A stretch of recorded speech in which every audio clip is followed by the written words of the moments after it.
25 minutes. We got to go.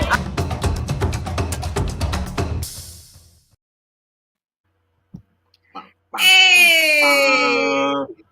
Hump day! And then Happy Wednesday, everyone. Happy Wednesday, Say That Nation. We're super excited to be on with you again. It's another Wednesday, which means another hot topic, another amazing guest that we have today. And we're just super thrilled to have you all with us. If you are new to our channel and you have never been with us before, welcome. We're super excited to have you on. We love to talk about people who have come from nothing and then have massive success.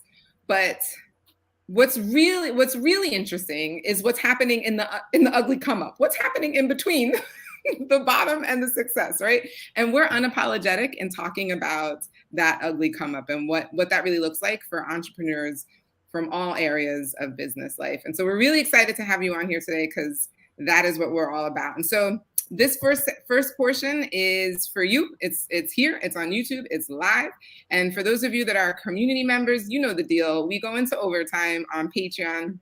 And so on Patreon, you can become one of our community members for $4, $10, or $20, and it's going up next season. So now's the time to jump in on that. And then you can catch us in overtime with our guests there. So we're really excited to have you there. In the description, you can find the link for our Patreon link. But we're really excited. As you know, subscribe, click the like bell, or the like button, the notification bell. I'll get that right at some point. No, all right. But like Janelle said, guys, we have an incredible guest. And again, this month, like last, we're doing a brand new series.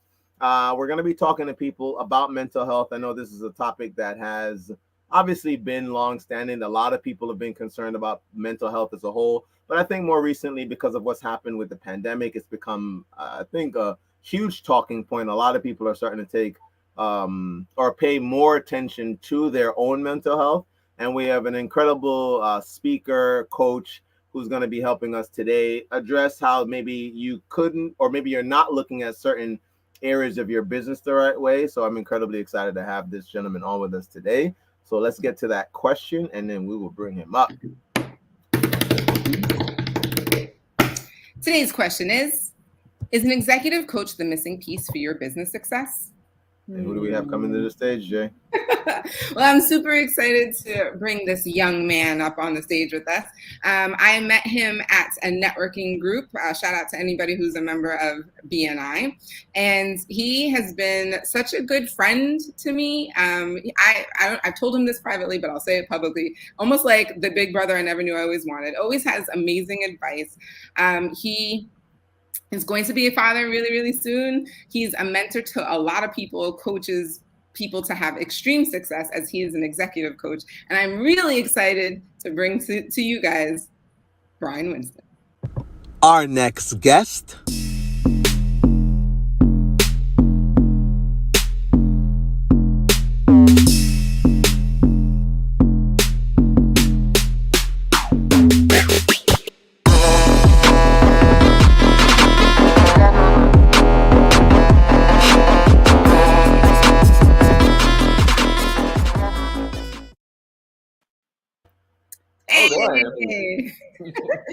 There he is. Welcome. Oh, she got it already. Sweet. Welcome to the show, Bryan. Hey, thanks for having me. Those were great pictures. I love how much power you could choose any picture from my Instagram. So I'm glad you guys chose some good ones. No. It could have been any old picture that I have up there. So anyway. Well, you have some good pictures to choose from, so it works out. Well, we're really excited to have you on. Winston talks about a couple of things in terms of our series this month, but also in terms of what you do. I can't wait to get into kind of like the nitty-gritty details of all of that. But before we do, I know everybody's just really curious. Like, how did you become an executive coach? What did your life look like before? Why did you decide that this was the path that you wanted to take in terms of your own business? Yeah, it's a good question. So I never know how to answer this question, so I'll just wing it and we'll see what happens. We'll see what comes out of my face. So my sister, when I was 21, bought me personal development, my first personal development book. I think I was 21 or 22. I was personal training at the time, and I was doing some modeling work, and I hadn't begun acting yet, but I was doing I was doing modeling and personal training. And she bought me for Christmas. She bought me a T.D. Jakes book. I don't know if you guys are familiar with T.D. Jakes. Yes, sir. He's a well-known reverend. He's written a bunch of books. He has this book called Maximize the Moment.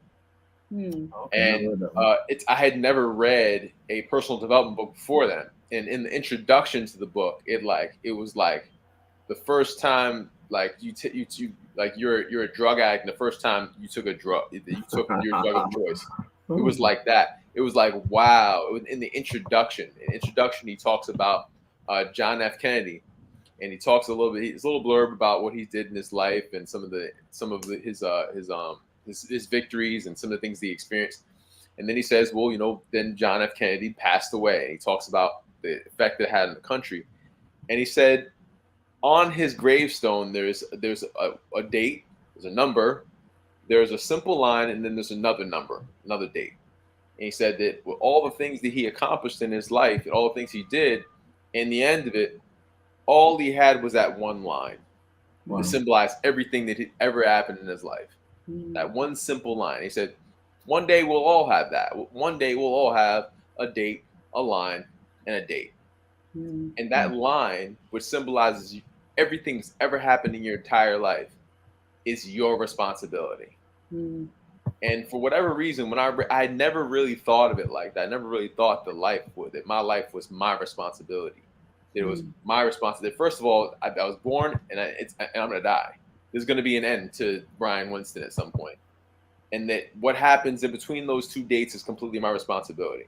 And it really blew my mind. Ever since then, I've been on this, like, I guess it's almost like a drug addict, like trying to get that feeling that I got when I read that.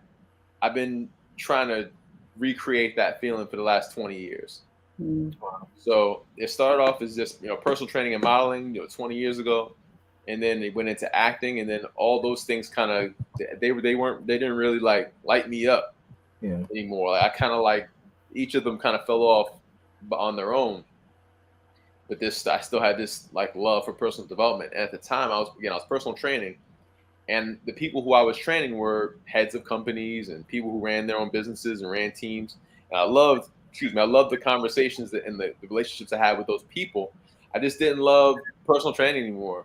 I just didn't. To me, it was it's a red flag for me, at least, when I don't really want to improve at something, when I don't really want to get any better at something. It's a red flag. And other trainers around me, they're still reading, they're still improving, they're still getting better. They're still trying to find inventive ways to keep people engaged and to exercise. And for me, it was like, I'm interested in the conversation. I'm interested in between sets, that conversation we have. And I'm interested in the idea that this person is coming to me because they want to improve. They have a goal that lights me up. But the whole squats and push-ups and deadlifts and, form. And it was like, after a while, I felt like, man, I wish we could just put these weights down and talk. And so that's where I got trained at that time. It was like I found out about life coaching. I never heard about life coaching before. And I started doing some research on it, and it was like, wow, this is right up my alley. This sounds like me. This sounds like something I'd love to do. So I got trained as a life coach. And then as I went through the training, I started to recognize, I really like to talk to people about their businesses, about their jobs. So it was like, maybe it's business coach. Maybe business coach is what I want. And then as I did have more conversations, I started really noticing that the people who I was training were the heads of companies. They ran teams. They were executives and they were owners. So that's why executive coach resonated most of me. That's just my interest. It just lights me up. To have those kind of conversations. So that's my long-winded answer of how I became an executive coach, and that's what I'm doing now. Wow. That's so good. A couple of things in what you said in terms of just recognizing when you're I have no interest in growing anymore. I have no interest in improving or getting better, and just being aware of that. Being aware, this is, I'm kind of done here, right? Just recognizing that, I think, is key.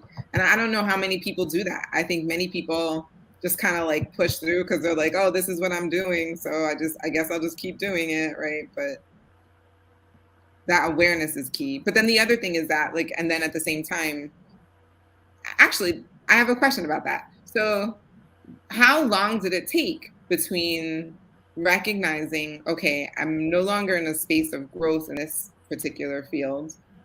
And so you're aware of that. So how long was it between that awareness and then, oh, life coaching? Like this could be the thing that I do next. You know, it's hard to say because it happened gradually. Okay. So just over time, just gradually, I started just being like, I don't know. I started feeling like I wasn't getting what I really wanted from training, and acting and modeling weren't what I thought they were. Like there's a perception from the outside of what acting and modeling is, and then there's the actual thing that it truly is to be an actor or a model. You know, there's a glamour around it that's not really, it's not really the reality of it. And so after it, just over time, like first modeling went, and it was like I don't really like. My agent would send me auditions, and I would be like, ugh, I don't feel like doing that. So after a while, I was like, you know what, I'm gonna leave the agency. I'm not gonna do this anymore, and that was fine. And then the same thing started happening with my with acting with auditions. I get audition first. I would get excited. I'd see an audition, like I get an email. I can't wait to dive in and dissect this role. And then after a while, I was like, ugh, tired. I don't feel like doing that anymore. And so then that started to go away, and then eventually it did go away when coaching came into it. And I don't even know how the whole idea of life coach. I can't even tell you if there was a moment. It's something I had heard about before, but it never really was like. It seemed like even to me now, like hearing, oh, I'm a life coach, it's kind of corny. It's just my own little judgment. But then it was because it's just funny to me. Like I'm a life coach. Like what does that mean? Like you coach people's like on their like what is life? Like what are you really coaching on? So but then when I looked into it, it was like, oh, this is about personal development. This is about helping people to improve their performance or to improve their experience. Execution, yeah. Right, and that's what I'm all about. I want to know how to improve just from that one book. After I read that thing about it's your experience, it's your responsibility. It was like, well, if that's the case, how do I improve my experience? How do I have the best experience possible if I have this finite experience? So I know this is a long-winded answer. I don't know if I'm answering your question, but yeah.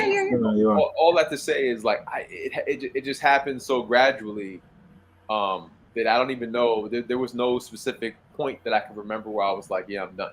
Sometimes in life it's like that. It's like, and that's the moment I knew that I'm done. Right. But I had that moment for personal training though. Yeah. I knew when the pandemic happened, right? I was doing executive coaching and personal training. It was probably maybe 70-30. Like I was 70% executive coaches and 30% personal training. I just didn't know how to get rid of that. Not get rid of because I had people I really cared about. But I didn't know how to make that leap. And then they were like, yeah, stay home. Yes, there's this thing out that's going to kill you if you don't stay home. And at that moment, I was like, yeah, I retire. I was like, yeah, I'm not. I'll never train anyone ever again after that. So at that moment's clear. But when the other shift happened, I'm not really sure. It was just gradual. No, that's good because I think a lot of people do think it's like a magical moment, but it's not always. It just kind of happened gradually. Yeah. This is wild to me because I'm listening to you talk, and it's almost like I'm hearing myself. I've been through that same experience, even to the point of it wasn't acting, but modeling. And I remember getting things and being like, if I have to take my clothes off again and have some person tell me to move 2 inches to do something, I'm gonna vomit all over them. And then but for the personal training part, I remember when I started being more excited about seeing my clients to talk about a problem we had last week and to see if the conversation we had moved them past it. than I was ever into whether they hit another PR ever in their life. I remember the day, like sitting down on a bench with a guy and saying, I wish we could just leave. I won't charge you for the session, but I'd love to have a better conversation with you. And I can't really hear you with all this weightlifting stuff going on. Right. And Right. it was to the point of the whole gradual shift. It wasn't like that. I remember being excited about coming in and watching people. And then I started to identify that, like, what is the thing I really care about here? And it was just watching somebody make progress in something that they thought they couldn't do at some point. You know what I mean? So that's crazy to me to hear you or somebody else articulate it. Because I talk to trainers now, and in my mind, I'm just, this is it. This is why like they're gonna relapse on the diet, dude. Like it just felt like a losing battle. Like it just felt like this is not the area that we need to make growth changes in your growth or changes that will help you grow. It's the way you look at yourself. And I know we're gonna get into the question. So specific to that now, how have you taken maybe even just the coaching skills you learned from personal training and then becoming a life coach into helping executive achieve at a higher level? It's, the same tools that a life coach uses are the same tools that an executive coach uses. The business coach may be a little bit different. It's the same tools. It's just the context is different. The questions may be somewhat different, but it's really about the context. So I'm using a lot of the tools that I guess a life coach would use, but we are specifically talking about this person's leadership performance. And the way that they're looking and finding ways to look at problems and create opportunities and finding ways to shift perception and to create insight. So it's just really it's the same, again, it's just the same tools, but it's just a different context to which we're speaking. Is this now? Oh, go Jay. No, go. Okay, well, I'm really interested in that because I think backstage or another time we had a conversation about how a lot of the executives that you work with have teams. And so in terms of like a shift in terms of like where people are, I don't know, thinking, I guess might be the best way to describe it, but like how people talk to the people in their team. Have you found that like there's something that a lot of people are missing in that, in how they talk to people or how they think about how they should be talking to their team? So we're talking about leadership, right? We're talking about effective leadership and what it takes to create effectively. What is effective leadership? Is basically that's what I'm hearing, right? And you're right. Part of it is what you say to people. That's part of it. And I think people get so caught up sometimes into how they're sharing their own thoughts, how they're sharing their own vision. And I think that's an important part of communication. But you can't forget about, even more important than that, is the listening, being able to listen to somebody. Right? So yeah, we can say all we want, but if you're not listening, if you don't understand this person, you can have a tough time. You have a real tough time leading someone who you don't understand, right? So I like to tell people that sales, coaching, leadership it's a very, very similar process, if not exactly the same, right? There's an argument that says they're exactly the same. And the first part isn't about telling somebody to do anything. It's not about that. First part is finding out about this person. And again, if you think about sales, right? Sales, you have to find out about, you have to create a rapport between you and this person, right? You have to relate to them in some level, right? Be on their side in some level, understand them at some level. And then it's going a bit deeper and finding out, well, what's this person's challenge? Like, what do they need? What do they need? What do they want? And maybe even go a little bit deeper in understanding why they need and want it. Right. And then once we've really listened and understand those things, and then it's about, then it could be about sharing. Sharing what you need, sharing what you want, sharing what your vision is, or whatever the case is. But if you don't do that first thing, where you sit and really listen to someone's perspective and understand and connect with them, then it doesn't matter what you say. So here's my question, because and it somewhat relates to you, what Janelle said.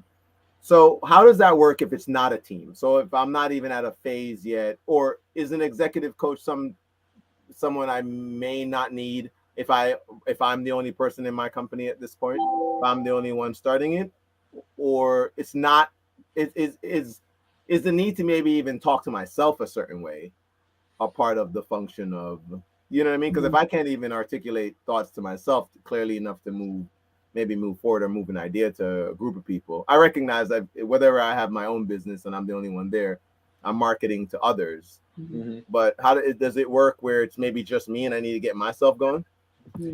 You still need I think you're right.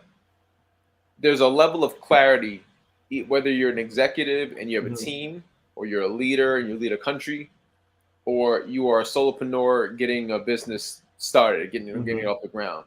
There's a certain level of clarity that you want to have around what do I need and what do I want? Like, what is my vision? Yeah. Like, what's the thing that I'm creating, right? And it could start from a place of pain. It could be what's wrong.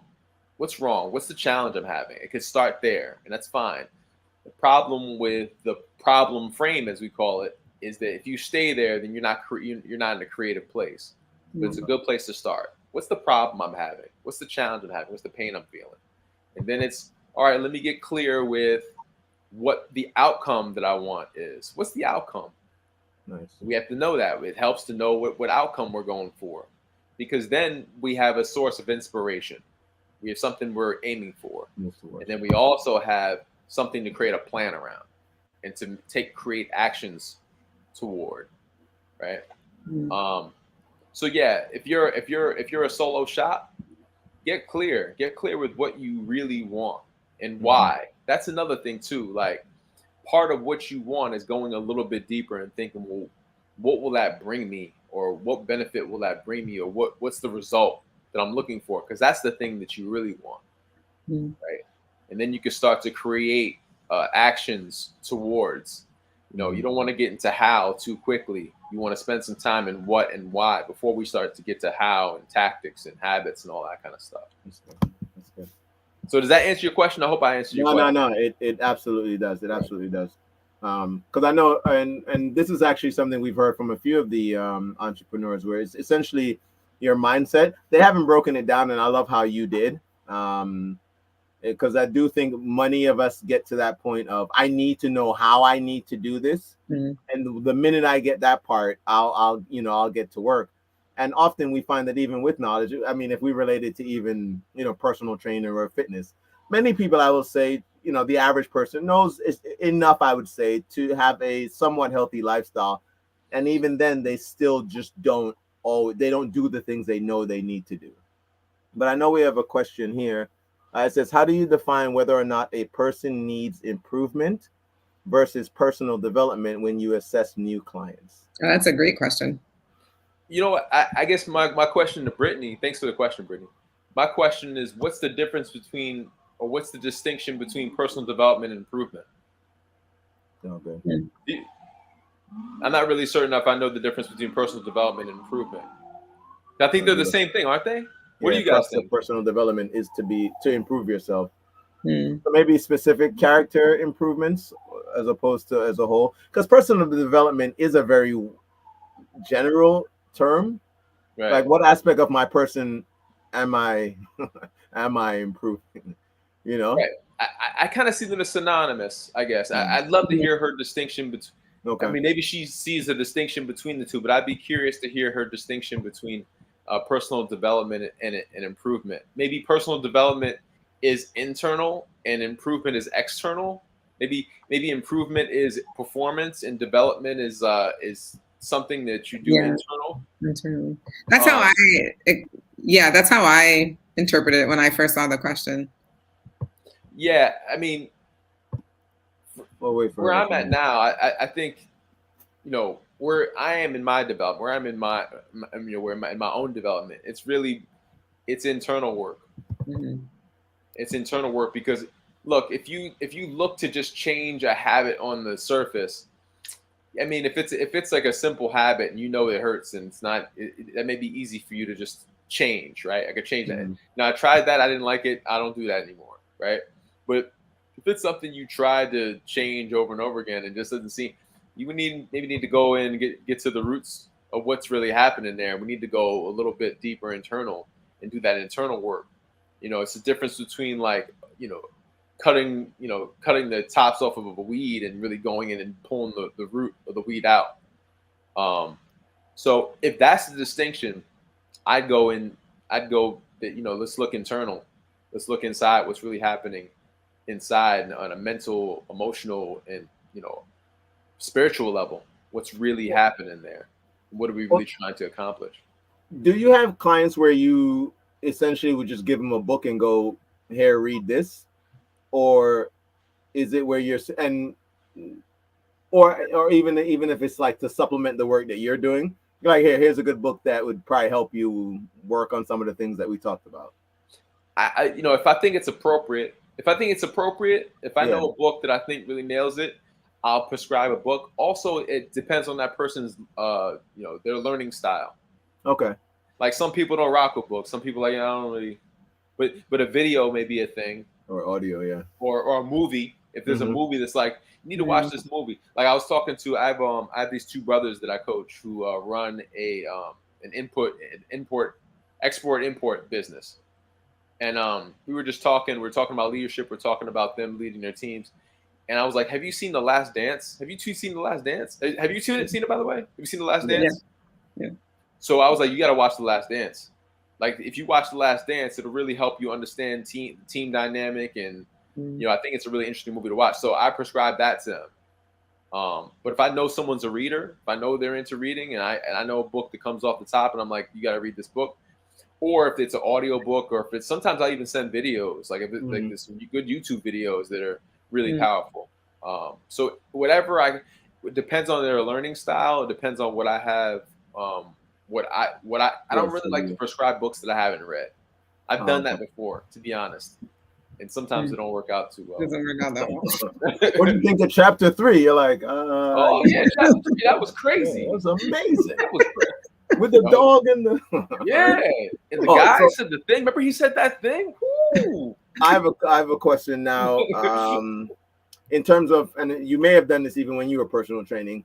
How do you assess whether or not you'll still continue working with someone?